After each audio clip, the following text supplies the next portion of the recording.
And I don't take very seriously the media or the press in this country, who in the case of the Persian Gulf War were nothing more than unpaid employees of the Department of Defense, and who most of the time I'm sorry. I hate to do it. It's so hard to turn this stuff down, but we got to get on with the show. I'll try to stay on and play some more Carlin for you later on. It's Antiwar Radio, Chaos 92.7 FM in Austin, Texas. Our first guest today is Melvin A. Goodman. He's a senior fellow at the Center for International Policy and an adjunct professor of government at Johns Hopkins University. He has more than 40 years of experience in the CIA, the State Department's Bureau of Intelligence and Research, and the Department of Defense. He's the author or co-author of 6 books, including Bush League Diplomacy, How the Neoconservatives Are Putting the World at Risk, and The Phantom Defense, America's Pursuit of the Star Wars Illusion, 2001. Wow, that one sounds interesting. The new one, the one I have here, Failure of Intelligence, The Decline and Fall of the CIA. Welcome to the show, sir. Thank you, Scott. Good to be with you. Oh, it's very good to have you on the show here. And I like this book. I could tell right away that this wasn't going to be a bunch of propaganda shoved down my throat. I could tell the way you address, well, the axis of evil countries and your perspective on the Iranian nuclear program and so forth. I could tell that this is the kind of thing I was going to enjoy. And it turns out I was right. I learned a lot of history. And I guess if there's a villain in your book, it's Robert Gates, the current Secretary of Defense. Yes. This is the poster boy for everything wrong with Central Intelligence nowadays. It's everything that's wrong about Central Intelligence and also everything that's wrong about congressional oversight because, once again, the Congress wasn't doing its job. They confirmed Bob Gates as CIA director in 1991, even though 4 years earlier they denied him confirmation, because they knew he was lying about Iran-Contra, and the chairman of the committee, David Boren, called him at home and told him he was lying, and the committee basically did not believe him. But somehow these people managed to launder their credentials. There's never any accountability. There's rarely accountability at the CIA, and that's why we're in this fix that we're in. The Congress doesn't do its job. The print media don't call attention to it. The public remains asleep on most of these issues, and now we have a disaster in Iraq that was brought to us essentially by flawed intelligence, false intelligence. Well, there's a couple different angles I could go there. I want to stick with Robert Gates for a minute. There are people who say now that he's really the voice of reason in the administration. He's the only one who has the gravitas or whatever to stand up to Dick Cheney in front of George Bush. Do you buy that? No, I don't. To me, that's a statement that reflects how low the Bush administration has sunk, that Bob Gates is the great white hope of the Bush administration.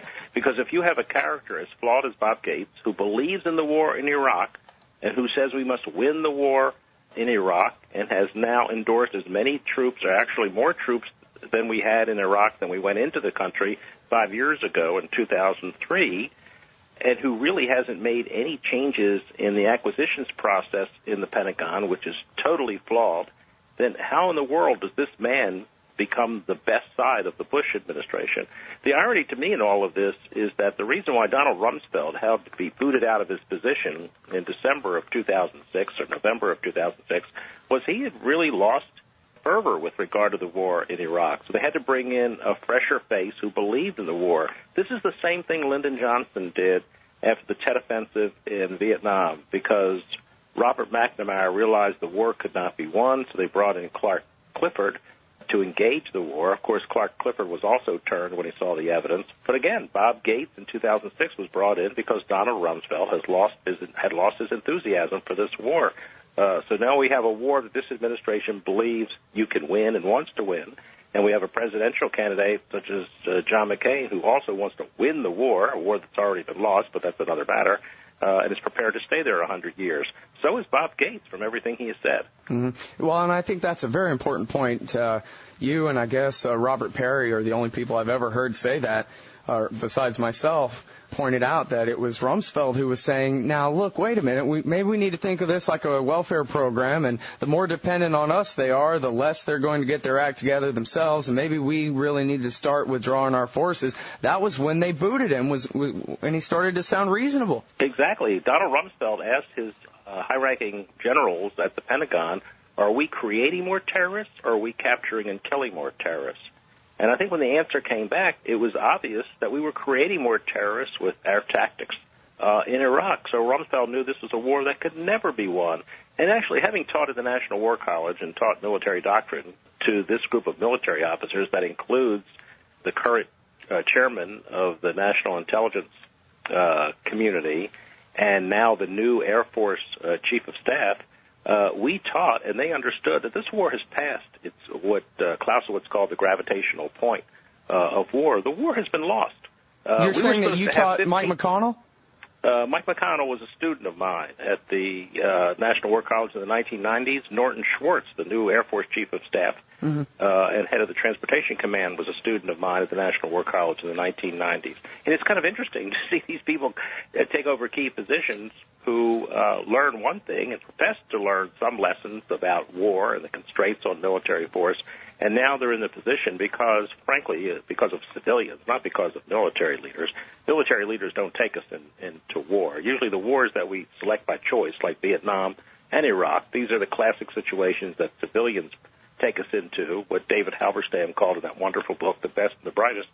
It's the best and the brightest who took us into Vietnam, took us into Iraq. And, of course, it's the military, which I think has been derelict in terms of what its obligations were, that have gone along with these flawed decisions.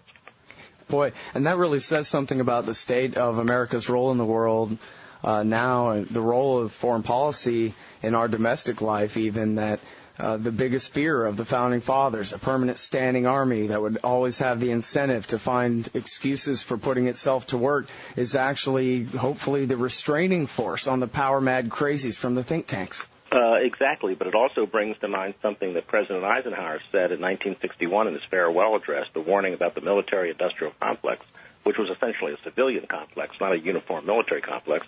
But it has come true in terms of this reality in which this military-industrial complex is now more powerful and more threatening than anything I think even Eisenhower could have imagined. Mm-hmm. And what a new president is going to have to deal with, and it really doesn't matter whether it's Obama or McCain, is the fact that national security is now dominated by the Pentagon. The Pentagon is dominated by a figure such as Robert Gates, who falsified intelligence on the Soviet Union in the 1980s that led to the great intelligence failure of 1991, and now, ironically, he's commanding a war that we entered because of falsified intelligence, and you have a State Department that basically sunk into a kind of obscurity and a phantom state in which the State Department really has no impact whatsoever. In your book, Mel, it basically seems like the stories of this or that group of analysts stood up and told the truth to the White House are simply the exceptions that prove the rule. That is, that all this intelligence is simply there to help lie the country into whatever it is that the policymakers want. Well, right, and it's a two-sided coin. The people who stand up with a moral compass and try to tell truth to power are pushed aside and marginalized. And those people who are corrupt, and my perfect example is the speech that the CIA wrote for Colin Powell that was given to the United Nations in February of 2003 to make the case to the international community for going to war. That was a totally flawed speech. It had 28 allegations. All were false. All were shown to be false and demonstrated to be false, sometimes immediately or certainly within a year after we entered the war. Not one person at the CIA, whether it was the director, the deputy director, or the head of the intelligence directorate, no one suffered any negative consequences for taking part in this phony exercise that put Colin Powell out there where he should never have been. He should have resigned, but that's another matter. But put him out there where the country lost all of its credibility internationally because it made a case for war that was shown to be totally flawed and specious. Yeah, well, now, to even call it flawed intelligence, to me, is flawed intelligence. I mean, these guys were prepared to certify that Iraq was weapons of mass destruction free in 1997, and then Madeleine Albright preempted that by announcing that the sanctions would never be lifted no matter what, anyway, etc. And they knew that every bit of this was a pack of lies. This wasn't flawed intelligence. They decided they wanted to believe Curveball and Ahmed Chalabi. Oh, I totally agree with you. In fact, the irony is if you look at the major intelligence failures of the past 20 years, that would be the Soviet Union, the 9/11 intelligence failure, and the Iraq War, in each and every case, we had the collection there to prevent failure. But as you say, these were people who wanted to give an answer to the administration that the administration wanted.